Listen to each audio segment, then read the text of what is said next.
حد یہ ہے کہ مولانا سید ابو اللہ صاحب مودودی کی جو کتاب ہے پردہ، اگر آپ دیکھیں اس میں نے بہت جوانی کے زمانے میں جب وہ پڑھی، اگر آپ دیکھیں تو اس میں بہت سی روایتیں انہوں نے نقل کی ہیں. جی یہ کتاب عربی میں ترجمہ کی گئی الحجاب کے نام سے، اور اس کو علامہ ناصر الدین البانی نے شائع کیا. اور آپ دیکھیں اس کے آخر میں انہوں نے ان تمام روایات پر تنقید کر کے بتا دیا کہ ان میں ایک بھی روایت صحیح نہیں، یعنی ضعیف روایتوں کا ایک مجموعہ ہے. اس کی وجہ کیا ہے کہ ہمارے ہاں محدثانہ تنقید کا طریقہ روایتوں پر بالعموم ہندوستان کے علماء اختیاری نہیں کرتے تھے. سلامتی ہے ان آنکھوں پہ جو ہدایت پہ نظریں جمائے بیٹھی ہیں، ان کانوں پہ جو ذکر خیر کے منتظر رہتے ہیں، اور ان قدموں پہ جو ہدایت کی راہ پہ گامزن ہیں. ویسے تو آپ بہت حوصلے سے چیزوں کو سنتے ہیں، لیکن میری خواہش یہ ہے کہ جو لوگوں کے تاثرات ہیں، جذبات ہیں، وہ میں آپ تک پہنچاؤں. اور میں نے بہت کوشش کی کہ وہ میں کیسے پہنچاؤں ان چیزوں کو سامنے رکھتے ہوئے. تو مجھے مولانا مودودی کی کتاب پردہ میں سے ایک اقتباس ملا، تو مجھے لگا کہ وہ بالکل وہی تاثر بیان کرتے ہیں جو لوگ آپ کی پردے کی آراء کے بارے میں سمجھتے ہیں. میں 1 منٹ میں وہ پڑھ دیتا ہوں. مولانا یہ کہتے ہیں کہ 19ویں صدی کے آخری زمانے میں آزادی نسواں کی جو تحریک مسلمانوں میں پیدا ہوئی ہے، اس کے اصلی محرک یہی جذبات اور رجحانات تھے. بعض لوگوں کے شعور خفی میں یہ جذبات چھپے ہوئے تھے، اور ان کو خود بھی معلوم نہ تھا کہ دراصل وہ کس تحریک کی طرف اپنی توجہات کو لے کے جا رہے ہیں. یہ لوگ اپنے نفس کے دھوکے میں مبتلا تھے، اور بعض کو خود اپنے جذبات کا بخوبی احساس تھا، مگر انہیں اپنے اصلی جذبات کو ظاہر کرتے شرم آتی ہے. مولانا آگے لکھتے ہیں کہ یہ خود تو دھوکے میں نہ تھے، لیکن انہوں نے دنیا کو دھوکے میں ڈالنے کی کوشش کی. بہرحال دونوں گروہوں نے ایک ہی کام کیا، اور وہ یہ کہ اپنی تحریک کے اصل محرکات کو چھپا کر جذباتی اور عقلی تحریک اجاگر کی جائے. عورتوں کی صحت، ان کے عملی اور عقلی ارتکاب، ان کے فطری اور پیدائشی حقوق، ان کے معاشی استقلال، مردوں کے ظلم اور استبداد سے ان کی رہائی. اور پھر مولانا لکھتے ہیں کہ ان سب کا مقصد عورتوں کو مغربی تہذیب کی طرف لے کر آنا، ان کو بے پردہ کرنا، اور ان کے جو شہوانی جذبات ہیں ان کو اجاگر کرنا ہے. اس کے بعد مولانا نے جو ایک اور جملہ لکھا وہ یہ کہ ہر صاحب علم اور عقل اندازہ کر سکتا ہے کہ اس طرح کی جو تحریک جو لوگ اٹھاتے ہیں وہ قرآن و سنت سے دلائل تراش کے لاتے ہیں. اور مولانا یہ لکھتے ہیں کہ یہ لوگ در حقیقت پہلے سے یہ طے کر چکے ہیں کہ اپنے معاشرے کو مغربی معاشرے کی طرف ڈھالنا ہے، اور پھر قرآن و سنت سے دلائل نکال کے لوگوں کو متوجہ کرتے ہیں. تو میں بہت معذرت کے ساتھ دراز نفسی کی میں نے خامسہ، لیکن آپ جب بھی کبھی بات کرتے ہیں پردے سے متعلق، لوگ یہ کہتے ہیں کہ یہ لوگ کوئی دینی جذبہ نہیں رکھتے، نہ ان لوگوں کا کوئی مذہبی پس منظر ہے. یہ ہو نہیں سکتا کہ ایک مذہبی آدمی قرآن و سنت پڑھے، اس کے اپنے گھر والے، اس کی بیوی، اس کے بچے پردہ نہ کرتے ہوں. تو یہ لوگ جب بھی پردے پہ بات کرتے ہیں تو ان کے پیش نظر یہ ہوتا ہے کہ معاشرے کو اس مغربی تہذیب کے برابر لایا جائے. میں آپ سے پوچھنا چاہتا ہوں بہت معذرت کے ساتھ، آپ اپنا یہ فکری سفر بتائیں پہلے کہ یہ پردے کے پورے معاملے میں آنے سے پہلے کیا رجحانات تھے، کیسے اس پہ توجہ کی، کوئی مغربی فکر سے متاثر ہوئے، پھر یہ قرآن و سنت کا مطالعہ کیا. حقیقی اور سچی بات بتائیں. میں بارہا یہ عرض کر چکا ہوں کہ جہاں تک دینی علوم کا تعلق ہے وہ تو میں اپنے مدرسے کے زمانے میں پڑھے ہوئے تھا، اس لیے مذہبی روایت، عربی زبان، فارسی زبان، ہمارے ہاں درس نظامی کے علوم و فنون، ان سے میں واقف تھا. تو اس وجہ سے مذہب کے معاملے میں ایسا نہیں تھا کہ میں کوئی بیگانہ تھا اس سے. میرے والد خود ایک صوفی تھے، اور اس پس منظر میں میرا گھرانہ بھی ایک مذہبی گھرانہ تھا، مذہب کی اقدار اور ان سب چیزوں کی نہایت عزت کرنے والا.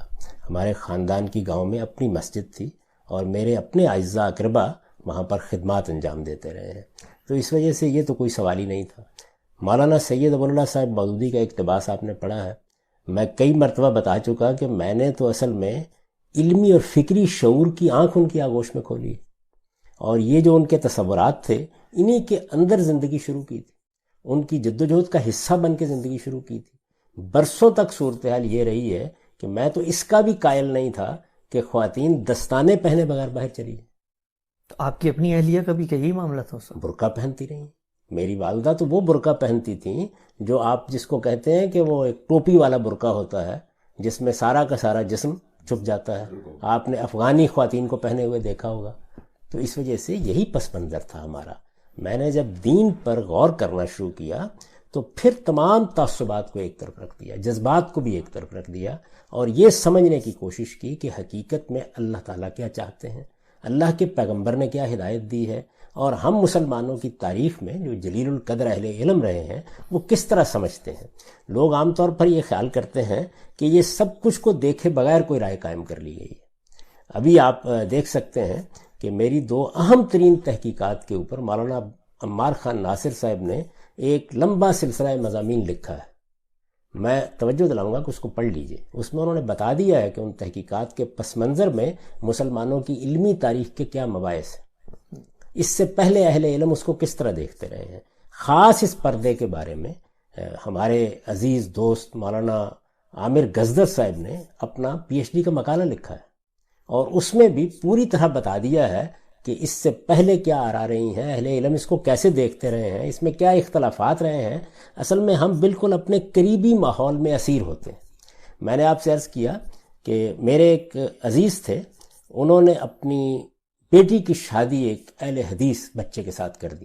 اچھا۔ اور حسن اتفاق کہیے، سوء اتفاق، رمضان آ گیا، وہ اعتکاف پر بیٹھ گئے، یہ ان کو ملنے کے لیے گئے، وہ اہل حدیث کی مسجد میں بیٹھے ہوئے تھے، یہ وہاں گئے، ساری زندگی کبھی پتہ ہی نہیں تھا کہ رفع یدین بھی ہو سکتا ہے، آمین زور سے بھی کہی جا سکتی ہے، تو جیسے ہی سنا تو نماز توڑ کے باہر نکل آئے اور یہ کہا کہ تو کافروں کی جگہ پہ آ گیا ہوں میں۔ تو ہمارے ہاں بھی صورتحال یہی ہے کہ ہم نے اپنے قریب کے علماء سے بعض باتیں سنی ہوتی ہیں، بعض چیزیں صرف بر صغیر میں سنی ہوتی ہیں، اس سے اوپر اٹھ کے کبھی دیکھا ہی نہیں ہوتا۔ میں نے بہت سے لوگوں کو دیکھا ہے کہ جب وہ پہل اپنے دیہاتوں سے نکل کے حرم میں جاتے ہیں، یا مثال کے طور پر سعودی عرب میں ملازمت کرنے کے لیے چلے جاتے ہیں، تو بڑی اجنبیت محسوس کرتے ہیں کہ یہ تو کوئی اور ہی دین ہے، اچھا ابھی انہوں نے تو نوافل نہیں پڑھے، ابھی سنتیں نہیں پڑھی، ابھی یہ نہیں ہوا۔ تو اس وجہ سے یہ ضروری ہوتا ہے کہ آپ تعصبات اور جذبات کو ایک طرف رکھیں اور آپ اپنے دین کو سمجھنے کی صحیح کریں۔ میں پھر عرض کر دوں کہ اس کے سمجھنے میں غلطی ہو سکتی ہے، ہم سب انسان ہیں، لیکن استدلال پر نگاہ کرنا اور سمجھنا، ہم اس کی روایت نہیں ڈالیں گے تو ہمارے ہاں یہ سب چیزیں بالکل ایسے ہی تعصبات کی صورت اختیار کر کے وہی جذبات پیدا کر دیں گی جس میں ہم ایک دوسرے کو کافر قرار دیتے، اس کی تذلیل تفسیق کرتے، کسی آدمی کی نیت پر حملہ آور ہو جاتے۔ ہم بھول جاتے ہیں کہ ہمارے پیغمبر نے کیا رویہ اختیار کیا اس طرح کے معاملات میں، اور یہ بھی بھول جاتے ہیں کہ اللہ کی ہدایات کیا ہیں۔ آپ ذرا سورہ حجرات پڑھیے، اجتنبوا کثیرا من الظن ان بعض، اپنے مسلمان بھائیوں کے بارے میں زیادہ گمان نہ کیا کرو، ان بعض الظن اسم، یہ سخت گناہ کی بات بن جائے گی۔ اسی طریقے سے کوئی کسی کا مذاق نہ اڑائے، تمسخر نہ کرے، استہزاء نہ کرے، گالی نہ دے، کوئی بری باتیں نہ کہے۔ یہ فرمایا کہ یہ جو برے برے نام رکھنا ہے یا اس طرح کے بعض جملے کسنا ہے، یہ سب کچھ جو ہے یہ گناہ کی باتیں ہیں۔ تو ہمیں علمی مزاج پیدا کرنا چاہیے اور شائستگی کے ساتھ یہ کہنا چاہیے کہ ہمیں اس بات سے اختلاف ہے، تو ایسا نہیں ہے، میں وہی پس منظر رکھتا ہوں، اسی میں نے زندگی بسر کی ہے، برسوں ہمارے خاندان کے اندر وہی روایات موجود رہی ہیں۔ اس کے بعد میں نے تحقیق کا جب کام کیا تو جس نتیجے پر میں پہنچا اس کو میں نے اپنی کتاب میزان میں تفصیل کے ساتھ بیان کر دیا ہے۔ اپنی تفسیر میں، سورہ نور کی تفسیر میں، سورہ احزاب کی تفسیر میں اپنا نقطہ نظر بتا دیا ہے، اور اب اس کے اوپر علمی کام کر رہے ہیں لوگ بہت سی یونیورسٹیوں میں۔ ان قریب وہ سب چیزیں سامنے آ جائیں گی، جیسے میں نے آپ سے عرض کیا ہے کہ مولانا عامر غزدر صاحب کا مقالہ تو عربی زبان میں ہے، اب شائع ہو جائے گا، دیکھ لیں گے لوگ، اس میں پوری تاریخ انہوں نے بیان کر دی ہے کہ یہ پس منظر ہے اس مسئلے کا، یہ اہل علم کی آرا رہی ہیں، اور میرا نقطہ نظر بھی اس میں بیان کر دی۔ ٹھیک، اچھا ہم سب یہ بات تو سمجھ میں آتی ہے کہ آپ نے اپنا استدلال علمی بنیادوں پر دیا، لیکن مولانا مودودی نے جس نقطے کی طرف توجہ دلائی ہے پردے کی اس بحث میں، یہ بھی تو آپ مانیں گے نا کہ مغربی تہذیب کا باہر کیف اثر ہوا ہے ہماری دینی علمی روایت پر بھی، ایسے علماء پیدا ہوئے جنہوں نے پھر اس تحریک کے ساتھ کوئی موافقت پیدا کرنے کے لیے لٹریچر بھی تصنیف کیا ہے، تو کیا آپ اس کو بالکل خلاف حقیقت بات سمجھتے ہیں جو مولانا نے کہی ہے؟ ایسے کیوں کہا جائے؟ دیکھیے مفتی محمد عبدہو ہیں، رشید رضا ہیں، سر سید احمد خان ہیں، اسی طرح مولانا سید ابواللہ صاحب مودودی ہیں، شبلی نعمانی ہیں، مولانا امین حسن اصلاحی ہیں، مولانا ابوالکلام آزاد ہیں، بڑے جلیل القدر اہل علم ہیں، اسی طرح شیخ غزالی ہیں مثال کے طور پر، اخوان کے لوگوں میں سے سید قطب ہیں۔ تو یہ جتنے لوگ بھی دور حاضر میں پیدا ہوئے ہیں نہایت نیک نیت ہیں، نہ ہمیں ان کے محرکات تلاش کرنے چاہیے، نہ یہ خیال کرنا چاہیے، کبھی خلوت میں بھی خیال نہیں کرنا چاہیے کہ یہ بدنیتی کی وجہ سے یا کسی سے مروب ہو کے یہ بات کریں گے۔ ایک صاحب علم بعض اوقات کسی مسئلے کی طرف متوجہ ہوتا ہے حالات کی تبدیلی سے، یعنی میں نے اس کی مثال دی تھی کہ اس سے پہلے تصویر کوئی مسئلہ ہی نہیں تھی. اس وجہ سے لوگوں نے جو بات سمجھی تو یہ خیال کرتے رہے. یعنی مولانا سید ابو اللہ صاحب مودودی نے، آپ تفہیم القرآن میں دیکھیے، یہ کہا تصویر حرام مطلق ہے، اور اس میں کوئی فرق نہیں کیا. یعنی وہ منہ قلم سے بنی ہوئی ہے، وہ کیمرے پر آ رہی ہے، وہ کسی بھی نوعیت کی تصویر ہے. لیکن آپ دیکھیں وقت کے ساتھ اب کون عالم بھی رہ گیا ہے کہ جو تصویر نہیں کھنچواتا. فیس بک پر دیکھ لیجئے، دوسری جگہوں پر دیکھ لیجئے. تو اس طرح کی بہت سی چیزیں ایسی ہیں کہ جو جس وقت شروع ہوتی ہیں تو ایسا ہی رد عمل ہوتا ہے. لیکن یہ تصویر کے بارے میں تبدیلی آئی کیسے؟ یعنی یہ بحثیں کیسے پیدا ہوئیں کہ یہ وہ منہ قلم والی تصویر نہیں ہے، چلیے یہ تو کیمرے کی تصویر ہے، یہ تو اپنی جگہ مستحکم نہیں ہوتی. اس طرح کی چیزیں آپ نے کیوں نکالی؟ کیا وجہ ہے؟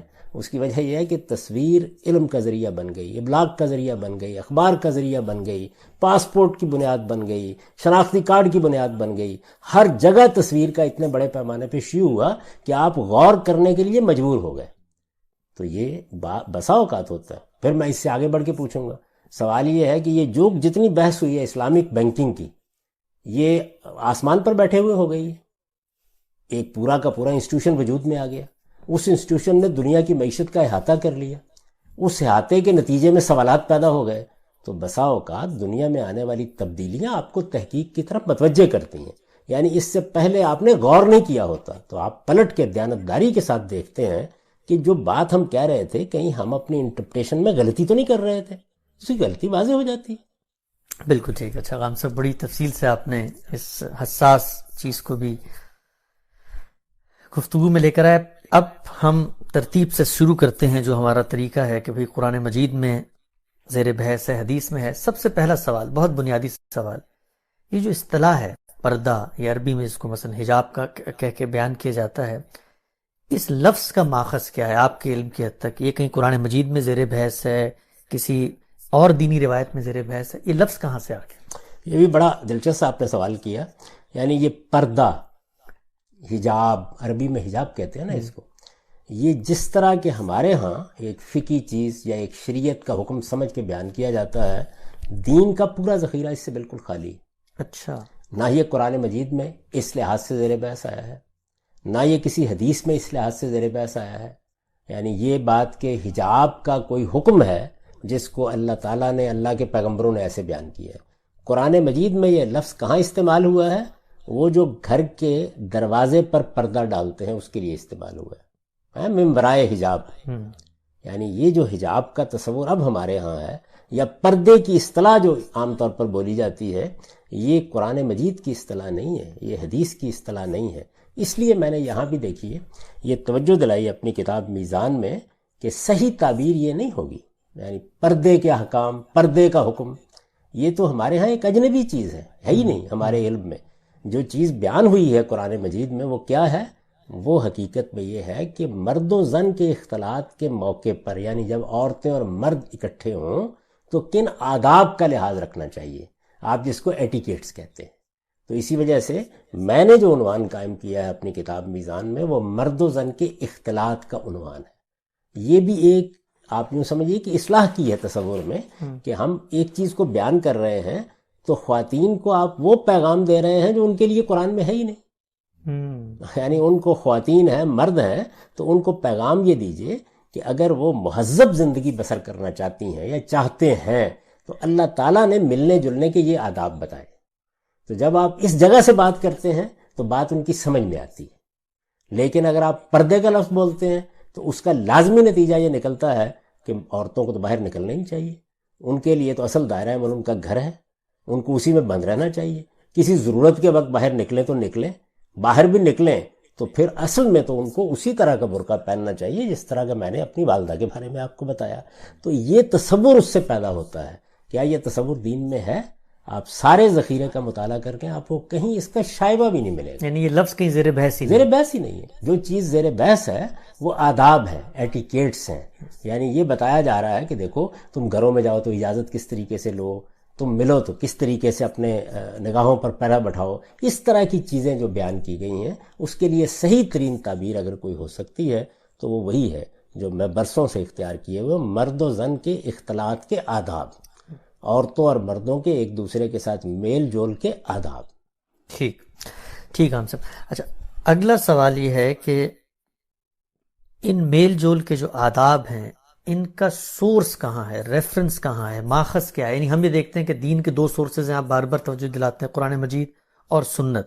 اب مثلا ہم اللہ میاں کے پاس جانا چاہتے ہیں پوچھنے کے لیے کہ میل جول کے آداب کیا ہیں، تو ان میل جول یا اختلاط مرد و زن کے آداب کا سورس کیا ہے؟ قرآن مجید ہے، سنت ہے، کیا ہے؟ قرآن مجید ہے. یعنی یہ سب چیزیں قرآن مجید میں زیر بحث آئیں. قرآن نے ان کو خود موضوع بنایا ہے. یہ سورہ نور میں زیر بحث آئے ہیں اور بڑی تفصیل سے زیر بحث آئے ہیں. اور پھر کچھ چیزیں سورہ احزاب میں زیر بحث آئی ہیں جو ایک وقتی نوعیت کی صورتحال سے متعلق ہیں. وہ اس لیے اہم ہو گئی ہیں کہ ہمارے ہاں کچھ اہل علم نے ان کی تعمیم کی ہے. یعنی وہ ان کو عام لوگوں کے لیے بھی ضروری سمجھتے ہیں، یا ان کا فہم یہ ہے کہ اس میں غالباً یہ بات بیان ہوئی ہے، تو وہ بھی زیر بحث آتی ہیں. لیکن اصلاً یہ آداب سورہ نور میں بیان ہوئے. ٹھیک. اچھا، اگلا سوال غام صاحب یہ ہے کہ عام طور پہ سمجھا جاتا ہے کہ یہ جو آداب آپ بیان کر رہے ہیں سورہ نور میں بیان ہوئے ہیں یہ عورتوں کے اختلاط سے متعلق ہیں. یہ یہاں پر بتائیے گا کہ یہ جو احکام ہیں یہ کیا عورتوں کے لیے وہاں پر زیر بحث آئے ہیں؟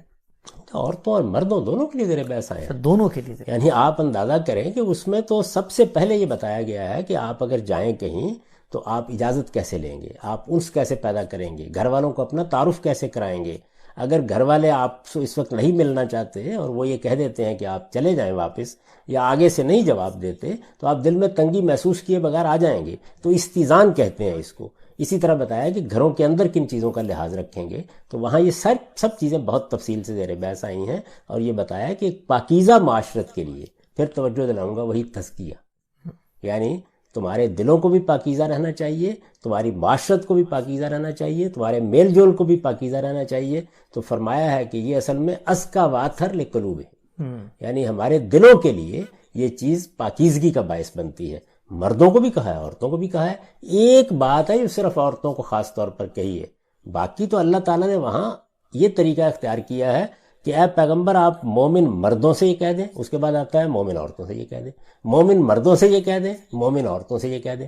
تو دونوں کو دہرا کے کہا ہے تاکہ کوئی ابہام ہی پیدا نہ ہو اس میں. تو اگر اس کو آپ نے بیان کرنا ہے تو یہ کوئی عورتوں کے لیے پردے کے احکام نہیں ہے، یہ مردوں اور عورتوں دونوں کے لیے احکام ہے. کس چیز کے ہیں وہ ایک الگ بحث ہے، لیکن دونوں کے لیے. ٹھیک. اچھا ہم سب آگے بڑھاتے ہیں اس بحث کو. اب آپ یہ بتائیے کہ یہ جو موضوع بحث ہے مرد و زن کے اختلاط کے معاملے میں، اس کو واضح کیجئے کہ اس میں آپ کا نقطہ نظر، جیسے آپ نے شروع میں بتایا، لوگوں کو ایک اجنبی نقطہ نظر محسوس ہوتا ہے، وہ اس کی ابتدا کہاں سے ہوتی ہے؟ وہ کیا علمی اختلاف رائے ہے جو قرآن مجید کی ان دو صورتوں کو سمجھنے میں واقع ہوا؟ اور پھر میں چاہوں گا کہ ان دونوں صورتوں میں جو آپ کا نقطہ نظر ہے اس کو آپ براہ راست قرآن مجید کی وہ آیات کھول کے بتائیں کہ وہ ہے کیا. یہ سب سے پہلی چیز تو یہ ہے کہ جب میں نے عرض کر دیا کہ برائے بحث تین ہی مقامات، یعنی سورہ احزاب میں 2 مقامات اور سورہ نور کا یہ مقام، بنائے بحث یہی ہے. تو ان کی جب آپ تفسیر کریں گے، ان کو سمجھیں گے، تو ایک طالب علم کی طرح، جیسے میں نے بارہا توجہ دلائی ہے کہ اگر آپ قرآن مجید کو جاننا چاہتے ہیں تو جو کچھ پہلے سے آپ جانتے ہیں، جو چیزیں آپ دوسروں سے سنتے ہیں، جو آپ کی معاشرت میں رائج ہیں، ان کو آپ ایک طرف رکھ دیجیے اور پھر ایک بالکل طالب علم کی حیثیت سے قرآن کے سامنے جا کے سرنڈر کر دیجیے. اس کی بات سنیے وہ کیا کہتا ہے. آپ کو جو کچھ قرآن مجید سمجھائے پھر آپ ایک نگاہ ڈال کے دیکھیے ایک سچے طالب علم کی حیثیت سے کہ یہ تو میں آج اس کو دیکھ رہا ہوں. سوال یہ ہے کہ مجھ سے پہلے بھی 12-13 صدیوں میں اہل علم اس کو دیکھتے رہے ہیں، تو آپ ان کے تعویلات، ان کی تشریحات، ان کی تفسیریں، ان پر ایک نگاہ ڈالتے ہیں. نگاہ ڈالنے کے بعد آپ دیکھتے ہیں کہ جو بات میں نے سمجھی تھی اور اگر دوسرے مجھ سے مختلف سمجھ رہے ہیں تو ان کا استدلال کبھی تو نہیں ہے. پھر اس کا تقابل کرنے میں ایک عمر گزرتی ہے، یہاں تک کہ پھر آپ اس نتیجے پر پہنچ جاتے ہیں کہ نہیں، یہاں یہ بات صحیح ہے. تو جو بات میں سمجھا ہوں سورہ نور میں یا سورہ احزاب میں، یہ ایسا نہیں ہے کہ اس کے ہر جز میں منفرد ہوں. بعض چیزوں میں میری انفرادیت ہے، لیکن بہت بڑے پیمانے پر جب آپ اس کا مطالعہ کریں گے اور دیکھیں گے کہ مثلا احناف کیا کہہ رہے ہیں، مثلا اصولین کیا بات کر رہے ہیں، مثلا ہمارے اہل تفسیر کیا کر رہے ہیں، مختلف آیات کو کیسے دیکھا جا رہا ہے، تو آپ یہ دیکھیں گے کہ میری آراء کی بہت سی چیزیں ایسی ہیں جو آپ کو ان لوگوں کے ہاں بھی ملیں گے. پھیلی بلکہ دور حاضر میں مثلاً آپ سید رشید رضا کو پڑھیں گے، آپ مفتی محمد عبدو کو پڑھیں گے، آپ حسن ترابی صاحب کو پڑھیں گے، تو آپ دیکھیں گے کہ وہ ایک مختلف اپروچ سے کم و بیش انہی نتائج تک پہنچ رہے ہیں. میں نے اسی لیے توجہ دلائی کہ مولانا عامر گزدر صاحب نے اس کا بڑا تفصیلی مطالعہ کیا ہے، یعنی میرا بھی نقطہ نظر اور اس سے پہلے جو نقطہ نظر ہے. تو جب یہ تصنیف لوگوں کے سامنے آئے گی تو ان کو اندازہ ہوگا کہ کیا پس منظر ہے اس ساری بحث کا. یہ اتنی سادہ بات نہیں ہے جیسے لوگ اس کو دیکھتے ہیں، اس میں بڑی دقیق بحثیں ہیں. میں صرف ایک چیز کی طرف توجہ دلاؤں گا. آپ نے مولانا سید اللہ صاحب مودودی کا ذکر کیا، بڑی قابل احترام شخصیت ہے، یعنی میرے لیے تو وہ باپ کے درجے میں ہے. آپ یہ دیکھیے کہ جس طرح وہ ایک بالکل مختلف نقطہ نظر رکھتے ہیں اس معاملے میں، تو جب انہوں نے تفہیم القرآن میں ابو بکر جساس پر، جلیل القدر حنفی عالم ابتدائی زمانے کے، ان کی رائے نقل کی ہے تو اس پر تعجب کا اظہار کیا ہے کہ اچھا جساس یہ مانتے ہیں. کیوں؟ وجہ کیا ہے؟ اس لیے کہ آپ کے گرد و پیش کی معاشرت اور ہے. آپ جانتے ہیں کہ ہماری دلی کی اشرافیہ، ہمارے ہاں کی جو تہذیبی روایت ہے، اس میں یہ پردہ وہاں بھی نہیں رہا تھا جہاں پر اس کو بعض علماء بیان کر دیتے ہیں. یہ اس سے بہت آگے جا چکا ہوا تھا. یعنی اس میں ایسی ایسی چیزیں شامل ہو گئی تھیں کہ جو آپ کو کتابوں میں کہیں ملیں گی نہیں، علماء کے زیر بحث ہی نہیں ہوں گی. مثال کے طور پر یہ کہ عورتیں پالکی میں نکلیں. آپ اندازہ کریں کہ اس میں یہ تک ملحوظ رکھا جاتا تھا کہ آپ نے ایک ڈیوڑی کے اندر جا کے وہ پالکی رکھ دینی ہے. اس میں بھی کوئی اینٹ پتھر رکھ دیا جاتا تھا کہ وزن تک کا اندازہ نہ ہو. خاتون آ کے بیٹھ جائے گی، کہار اس کو اٹھائیں گے اور پالکی میں لے جا کے کسی دوسرے کی جوڑی میں پہنچا دیں گے. اسی طرح سے اگر اس بیچاری نے کپڑے دھونے ہیں تو ان کے لیے بھی یہ ہے کہ کہیں ایسی کسی الگنی پر نہ ڈال دے جس کو لوگ دیکھ رہے ہیں. اس نے بال بنائے ہیں اور بال کنگھی میں آ گئے ہیں، وہ بھی کہیں دفن ہونے چاہیے تاکہ اس پر کسی کی نگاہ نہ پڑ جائے. تو یہ جتنی چیزیں میں نے خود اپنی معاشرت میں یہ دیکھی، اپنے ہاں دیکھی، اپنی خواتین کو یہ بات کرتے ہوئے دیکھا ہے. کیوں؟ وجہ کیا ہے؟ اس کی وجہ یہ ہے کہ جس وقت آپ کسی چیز کو اس طرح معاشرت، تہذیب، ثقافت کا حصہ بنا دیتے ہیں تو اس میں انتہا پسندیاں پیدا ہونی شروع ہو جاتی ہیں. تو یہ پس منظر ہے، یعنی یہ اشرافیہ کا ایک خاص رہن سہن ہے. ورنہ مجھے یہ بتائیں، میں ایک دیہاتی آدمی ہوں، یعنی یہ جو کچھ ہے پردہ، یہ ہماری مائیں ایسے ہی کرتی تھی. اسی طریقے سے ہمارے اپنے تہذیبی پس منظر میں یہ سمجھا جاتا تھا. اسی کو دین کا تقاضا. میں کسی وقت حیران ہوتا تھا، میں بالکل یعنی ان دیہات میں رہا ہوں جو بالکل باہر کے دیہات ہیں، ان میں پیدا ہوا پلا بڑا، تو میں حیران ہوتا تھا کہ یہ پردہ جو میری والدہ کر رہی ہیں یہ تو اس پورے گاؤں کی کسی عورت نے بھی نہیں کیا ہوا. وہ جو کھیتوں میں کام کرتی ہیں، وہ کھیتوں میں کام کر رہی ہیں، باہر جا رہی ہیں، پانی لا رہی ہیں، ہمارے گھر میں آ رہی ہیں. یعنی اس طریقے سے گویا دو الگ الگ صنفیں وجود میں آ گئی ہوئی تھی. اچھا، وہاں کسی کو تردد بھی نہیں ہوتا تھا. آپ یہ دیکھیے کہ وہی مغلانی، وہی کام کرنے والی جس کو آپ اپنے ہاں پنجاب وغیرہ ماسیاں کہتے ہیں، وہ دلی کے گھروں میں آ رہی ہیں. آپ ڈپٹی نذیر احمد کے ناول پڑھیے، وہاں کسی کے ماتھے پر شکن نہیں آتی پردہ کدھر گیا. لیکن جو اپنی خواتین ہیں ان کے لیے بالکل دوسرے. تو یہ چیزیں جب اس طرح تہذیبی روایت کا حصہ بن جاتی ہیں تو لوگ ان میں بڑے حساس ہو جاتے ہیں. اس حساسیت کو ایک طرف رکھ دینا چاہیے. یہ حالات سے پیدا ہوتی ہے. میں اس کو الٹ کے کہوں گا، جس طرح موجودہ زمانے میں تہذیب، فیشن، مغربی معاشرت نے ہمیں بہت سی چیزیں جن کے بارے میں حساس ہونا چاہیے ان میں بحث کر دی ہے. یعنی زمانہ کیسے اثر انداز ہوتا ہے. آپ دونوں انتہاؤں کو دیکھیں نا. یعنی اس طرف وہ انتہا ہے کہ پالکی کے بغیر باہر قدم نہیں رکھنا، آپ کے کنگھی میں ٹوٹے ہوئے بال پر بھی کسی کی نظر نہیں پڑنی چاہیے. ذرا حال ہے کہ ان میں مجھے بتائیے کیا چیز باعث کشش ہوتی ہے. تو ایک طرف یہ انتہا اور دوسری طرف وہ انتہا پیدا ہو جاتی ہے کہ جس میں آپ کہتے ہیں کپڑے ہی اتار دیں، کوئی فرق نہیں پڑتا اس سے. یعنی آپ نے اگر 2 دھجیاں بھی اب لپیٹی ہوئی تو بہت کافی ہے، آپ نے بکنی پہنی ہوئی تو بہت کافی ہے. تو اس کا نتیجہ کیا ہے؟ وہ وہاں پہ وہ حساسیت بھی تہذیبی معاشرت نے پیدا کی ہے اور یہ بے حسی بھی تہذیبی معاشرت نے پیدا کی ہے. تو اللہ کی کتاب کا اصل کمال کیا ہوتا ہے اور اللہ کے پیغمبروں کی رہنمائی کا، کہ وہ انسان کو اس صراط مستقیم پر رکھتے ہیں جس میں نہ یہ انتہا ہوتی ہے نہ وہ انتہا ہوتی ہے. انسان کی فطرت، جس پر ہم اس سے پہلے بڑی تفصیلی بات کر چکے ہیں، وہ ٹھیک اس پر اپنے دین کی بنیاد رکھتے ہیں. یعنی اسی وجہ سے اسلام کو دین فطرت کیوں کہا جاتا ہے؟ یہ وہی بات ہے جو سورہ روم کی آیت میں زیر بحث آئی تھی داڑھی پر گفتگو کرتے ہوئے، کہ اللہ تعالیٰ نے انسان کی جو فطرت بنائی ہے اس کے اندر جو داعیات رکھے ہیں انہی کے اوپر اساس قائم ہے سارے کے سارے دین کی.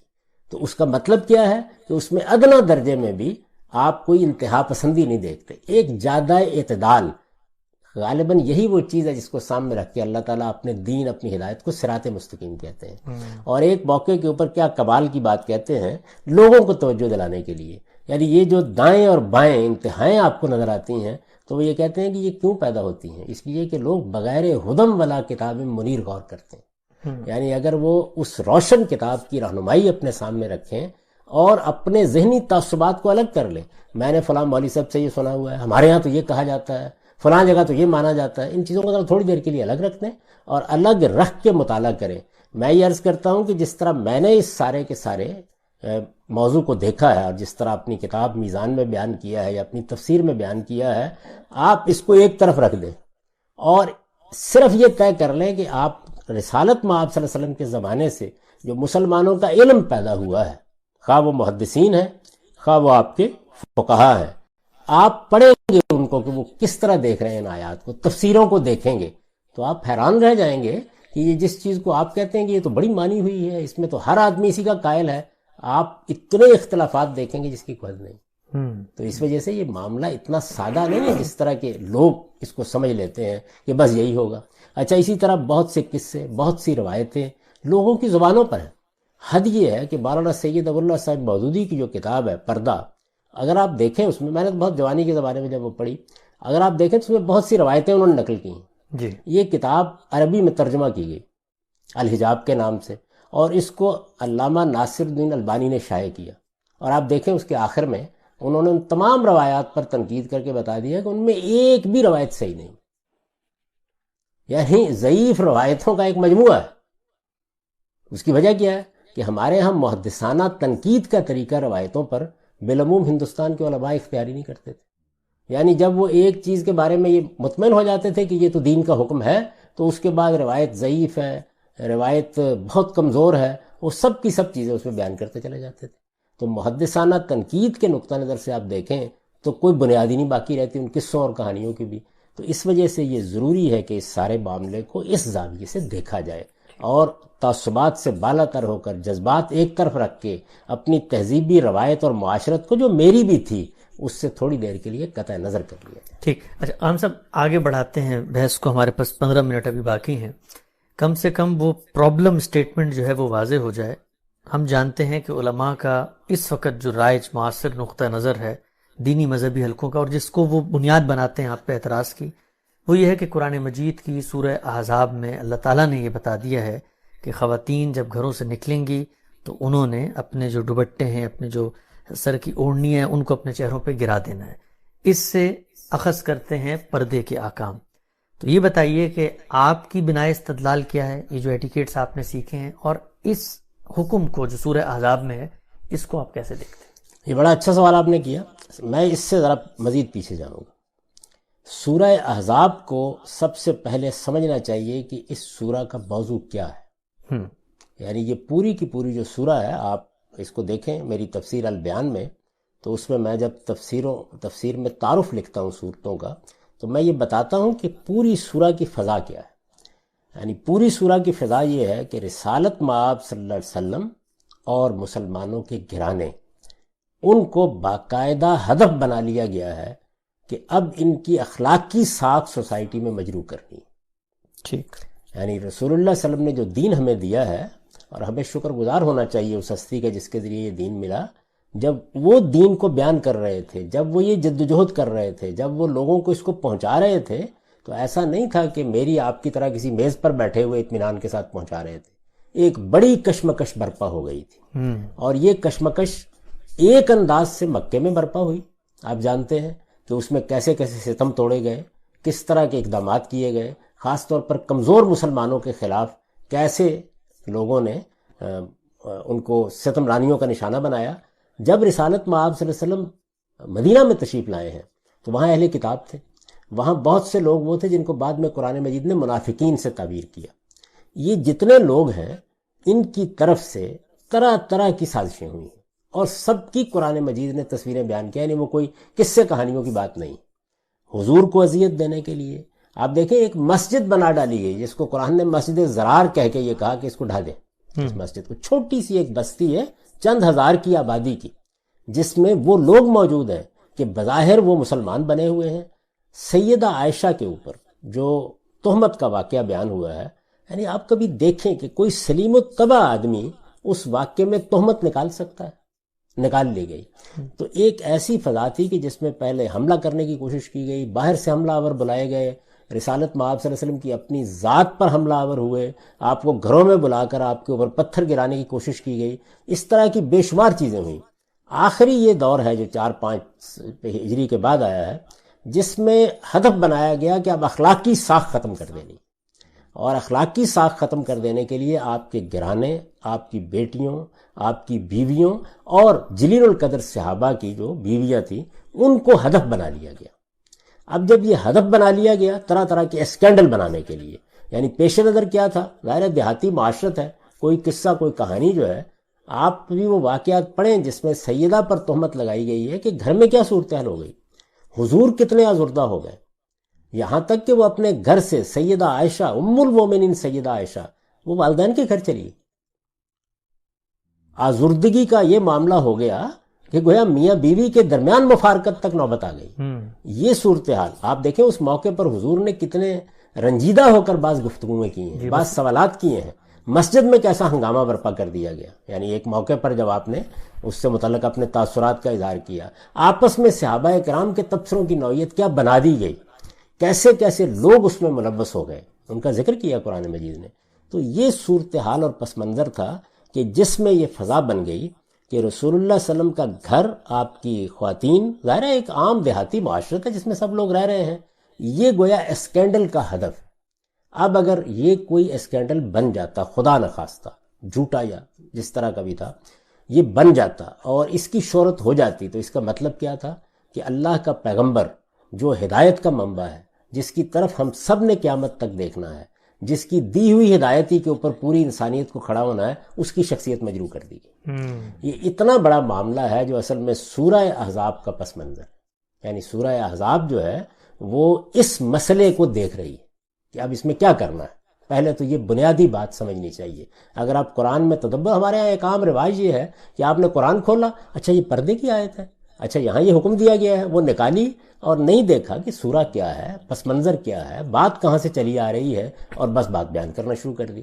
تو آپ پہلے تو یہ دیکھیں، اور اگر اس کا ذوق ہو کہ آپ اس سورہ کے اندر اتر کر جان سکیں، تو اس کے لیے تدبر قرآن میرے جلیل القدر استاذ امام امین حسن اصلاحی کی ذرا اس کا مطالعہ کریں. آپ کو اندازہ ہوگا کہ کیا صورتحال بنا دی گئی ہے حضور کے لیے.